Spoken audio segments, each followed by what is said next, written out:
And good morning, my beautiful America, my shining city on a hill. I'm Eden Gordon Hill, and welcome to the All American Book Club. Ladies and gentlemen, we have a very powerful guest coming to you for the first time here at WMAL.com, 105.9 FM in our nation's capital. We are bringing over to the show Dr. Pamela Prince Pyle. Dr. Pamela Prince Pyle. She is a board certified internal medicine physician. She's chair of the board of Africa New Life Ministries in Rwanda, Museum of the Bible, Women of Legacy, and an author and a speaker. And we're going to be talking with her this morning about anticipating heaven, spiritual comfort, and practical wisdom for life's final chapters.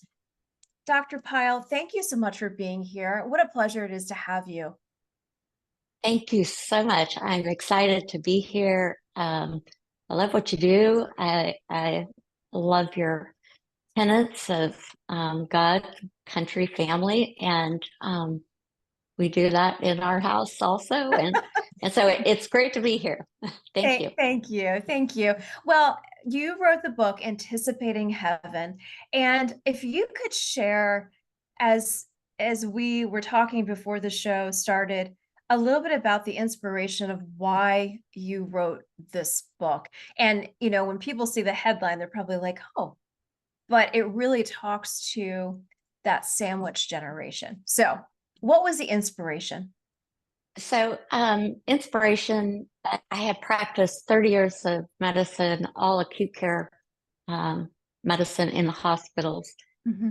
And I had a patient that, as she was actively dying, and in fact died the next day, I was sitting on the side of her bed, and she had very specific questions. And I just was in the moment so moved by how much I was going to miss her. And I was just her doctor. Um, and she was comforting me, and she said, "It's okay. It will be a good death." And that phrase and her confidence just stayed with me. Um, and I started thinking really about my own death and my own dying and going through suffering, and how to do that well, and also how to end up that confidently. And so I really started writing at 58. And I was thinking about my own um, ending. And the more I really studied it and began to look at other authors, began to look at my medical experience, and um, I realized that the more we understand about death, the more clarity we have in our life. And Mm-hmm. it really changed how I began to live life, with just this sense of joy for today, because no day is promised. Right. And tragedies and diagnoses and the call we don't want, they happen all the time. Yeah. But also, as now I'm 62, I began to have more and more experiences, more and more audience feedback from those that visit my social or visit my website, that they were going through things, or they were going through it with their parents. And the truth is, I realized in my own friend group, we were doing the same thing. We were, with friends that were in the dying process. We were with our parents that might not have been prepared for, you know, anything beyond retirement. And we're all living longer. The fastest growing age population is 85 and older. So as I was thinking about what's happening to that generation and my generation, I also had kids that were graduating college, having children. And so I really heard the term sandwich generation, and it related so much to my life experience, but also the lives of others. And so I don't have all the answers, but I know that if we can prepare ourselves in advance and begin preparing now for our ending and living with the end in mind, it makes for a better day to day. It also helps us take care of our health. And sometimes when we're sandwiched between those Yeah. generations, we don't. But it also helps our parents and they're, experiencing things they didn't expect to experience. Most people from their parents' generations didn't live into their 80s and 90s. So we want to do it well. Right. And there's a journey to do that, but that really began my writing process, initially just journaling for myself and then writing for newspapers and Hmm. articles and magazines. And I just saw this need of helping people, through their life experience. And the book is called Anticipating Heaven because while all of this is hard, and I don't want to deny the hard. In fact, I have a section called The Hard. Yeah. Um, we can have hope. Hmm. And so um, it gives hope, and that's why it's called Anticipating Heaven, but it also gives practical advice like how to find a doctor, how to navigate, an end of life plan for your parents, for yourself, and even for your children. And I recommend doing it together. If you do Hmm. it together, your parents don't feel a pressure of like, I'm Right. statistically most likely to die. Right. Um, but also it brings, a family together around hard topics. Let me ask you about the navigating. As I was looking at your book outline, you talk about the end of life logistics and planning, the navigating of healthcare, also inspirational stories of people dying with confidence, the spiritual comfort and encouragement for heaven, Hmm. and Hmm. then your decades of experience. But I want to go back to something. I want to talk about that navigating the healthcare piece with your medical background and seeing what has been transpiring. I'll say to you, a couple months back, I interviewed former CBS host and now Full Measures host Cheryl Atkinson, and she was talking about follow the science, and she was talking about everything that has been happening, through big pharma and big government and big media covering up a lot of how cancer could be cured, how we didn't have to necessarily take the vaccinations, or going back to looking at my husband's medical service, his service and medical record of he had to take the anthrax vaccination and really he didn't. So all of those things now, I'm sitting here navigating from a veteran spouse standpoint, but I'm also Hmm. navigating as, being in my mid 40s and saying to this audience how we need to be more proactive in our health, more proactive, whether it's living a very healthy lifestyle or more proactive and knowing Hmm. ourselves. So when we do go into, meeting with our special doctors, we are our best advocate. And navigating that whole realm is so overwhelming, especially if you already have health issues and then you have Hmm. to be a caregiver. So, I'm talking on a lot of different levels, but when it comes back to it, at the very end of the day, navigating the whole healthcare aspect is very overwhelming to anybody who comes along. What are some of your, give me top three suggestions that you would say, just in layman's terms, and say, okay, Eden, these are the top three things I could say you could recommend with navigating the healthcare for an aging parent, for a veteran who's aging, who's gone through so many different aspects. Let's talk to that for a second. Okay, I would say first, be careful of Dr. Google is what I call it because you will get so many opinions and conflicting opinions, and especially when you're trying to self-diagnose, Right. and that can be alarming and also harming because sometimes you might self-diagnose a mild condition. It's really something that should have been evaluated by a physician. So my caution is be careful of what you experience on the internet. Mhm. There are some practical tips that I have in the book about how to assess a website in terms of its validity, its biases, Mhm. whether you can trust it or not. And there are very like simple rules, like if it's, saying fix all or guaranteed money back, or Right. Those um, things. Yeah. it has like a .com after it, it's typically not a reliable source. You want to look for .edu or .org. Edu means an educational Sure. institution, Sure. and .org.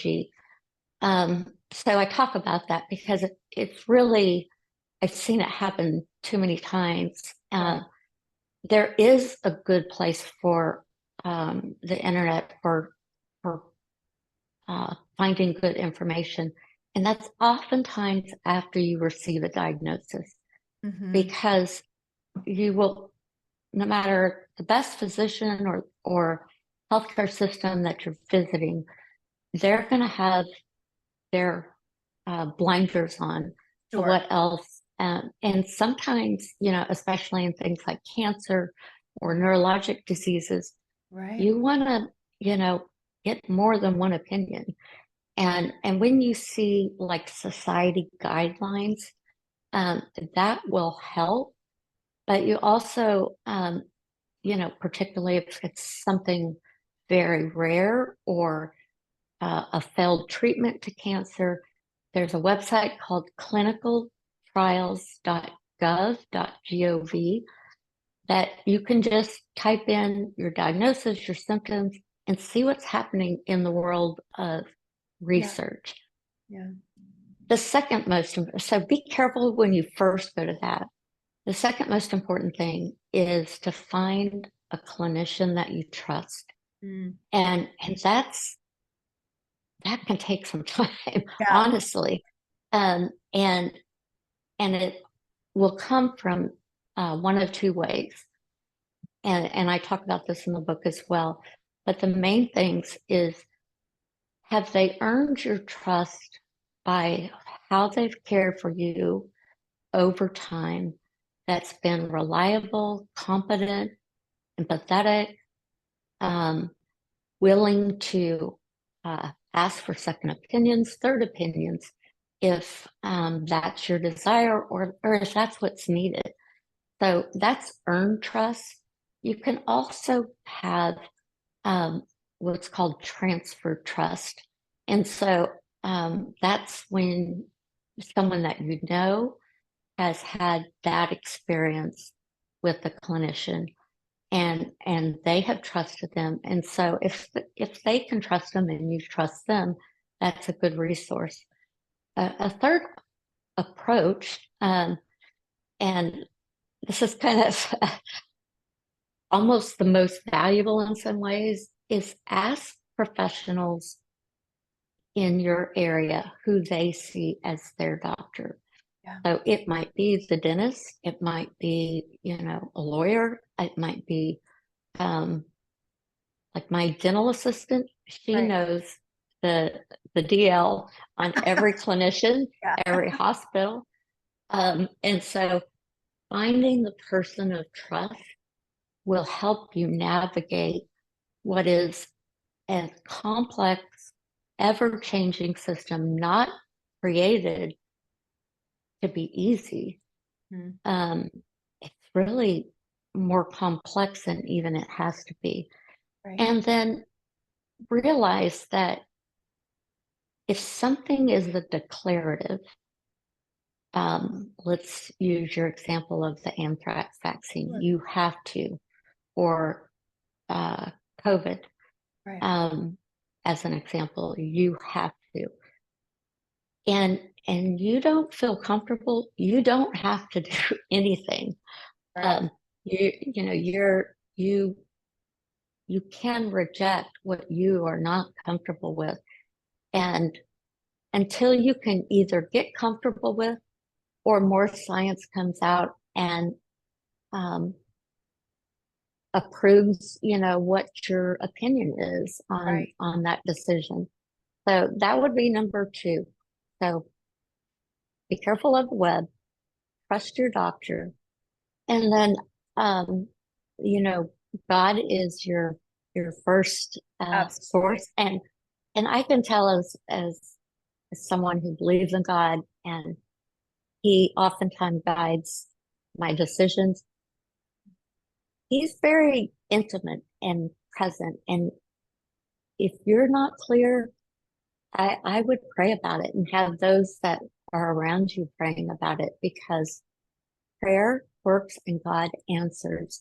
And we're just, it sometimes takes a waiting period which we're not always comfortable with. But that would be my third most important decision process. And I teach a lot of principles about navigating, like these are the questions to ask when you go to the doctor. This Mhm. is how to get another opinion. This is what to expect at the hospital. I even describe like the stripping process Mhm. when you go to the hospital. Like they take your belongings, they take your wallet, they sometimes take your phone, and they take your clothes, and you're totally and oftentimes, and certainly during COVID, they took your support system, Yes. and so Yes. that's a terrifying place to be. But knowledge is power, Sir Francis Bacon said. And so one of the chapters is all about giving you knowledge and then helping you know what your rights as a patient, the patient bill of rights. Um, I'm so and glad you said that because, during COVID, you saw so many people passing without their loved ones. mm, And it was just so inhumane to see anybody going through that. It's one, the dying process, as you talk about in your book, but then also the fact that there is no closure for the family and being able mhm, to navigate through that. So you're saying in your book, the principles you outline basically could prepare and is preparing people for them going through those seasons, but also, mhm, God forbid another type of COVID comes around. Hopefully the American people are a lot smarter now, in so many senses. But my saying that is, if something like that would come around, you have principles in your book that really coach the family and coach the one that's sick along to get through mhm, those loopholes, and having that knowledge, having that understanding. right. And then also, really, um, so many times medical treatments are forced upon you, Right. especially as you're aging or at the end of life, that if someone had had a conversation with you about the options, you probably wouldn't have made those choices. Right. And so I give you 5 questions to ask before anybody tells you a treatment, or imaging procedure, because even just financially, you're Yeah. exposed in ways that you might not have needed the test. There might have been a less expensive test, or you didn't need it at all, Right. because you weren't going to do anything with the results of the test. And then you're charged Ec- $2,000 for an MRI. Yeah, it's crazy. Well, let me ask you this as we are wrapping this very powerful segment with Dr. Pyle. Can you please share with my audience where we can get involved with you? If those who are tuning in have questions, I know there's going to be, I have more questions for you. But is there a way that we can stay in touch with you for any of these questions that would pop up amongst the audience? Yes, absolutely. I love people that visit me on my website, and it's www.drpamela.com. pamela.com. And then if you wanted to purchase the book, it's www.drpamela.com/anticipating heaven. But on my website, I have a lot of free resources that will give you some of the answers. But I also have a contact form. And every one of those contacts comes to my email and I see them. Sometimes I'll be able to give answers. If I can't give the answer, I can point you to who could. Um, I don't typically offer medical advice per se, but I navigate you to how to find the answers. If it's something like I have those that are reaching out truly at the end of life and um, they're just desperate. Right. And so oftentimes I'll just schedule a call with them or a Zoom and contact that way. I love people. I love caring for people. And part of this story is I wanted to care for more than I could do one-on-one. Absolutely. Well, Dr. Pyle, thank you so much for being here at the All American Book Club. Thank For you. all of those who are tuning in, we will be right back. Stay tuned for our next segment.